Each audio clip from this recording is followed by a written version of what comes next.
We've got a big Ripple versus SEC update, as last night there was a court hearing between the SEC and Ripple that you could phone into and listen in. And a lot happened, and I actually managed to get a clip of one of the SEC attorneys walking into their office this morning. Big man thing, yeah? It's not looking good, bruv. It's not looking... But all jokes aside, this hearing was about the SEC and Ripple and the Hinman emails specifically. The judge is trying to get the SEC to nail down their position on whether it was Hinman's personal opinion or actually SEC guidance to the market about crypto. The SEC have been flip-flopping this for about a year, as I said in a previous video. And last night, the judge really put the SEC on the podium and basically made her say whatever their opinion was so she could have it as legal precedent. So when the judge comes to write her final report on this and give her final decision, that the SEC can't really argue against it because it's what they've said in court. And safe to say, if you're a Ripple/XRP holder, then it was a decent outcome for us. So let's have a listen to what Jeremy Hogan on Legal Briefs has to say about this. Now first, when the judge was trying to lock the SEC attorney down on what the SEC's position is, the judge asked, is the SEC taking the position now that the speech reflected the Division of Corporate Finance's position?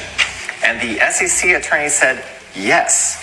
Now she tried to equivocate a little bit after that, but the first and the direct answer was yes. And even worse, towards the end of the hearing, when the argument had turned to policy versus legal guidance, the SEC attorney actually said this. Listen to this, quote, the purpose of the speech was to provide market guidance on how the SEC would treat digital assets.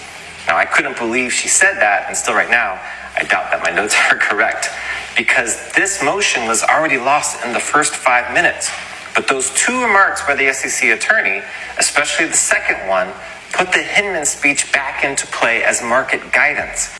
So this is super important, because if it ever gets to Ripple's fair notice defense, then this is a huge dagger in the SEC. Basically, they've said, oh, there's not really any guidance out there, but now they're saying there is guidance, even though they originally said it's his personal opinion. But back to last night, the main things I take away from it are the judge was getting frustrated with the SEC. The judge actually was even sarcastic towards the SEC at some point, saying, oh, which parts were his opinion and which parts were guidance.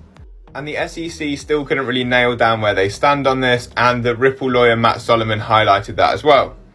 Matt Solomon also made a point saying it's very frustrating because two people, Chris Larsen and Brett Gardenhouse, have a personal suit against them and it's affecting their lives and also the business of a company. So now what we're waiting for is the judge's written decision on this issue.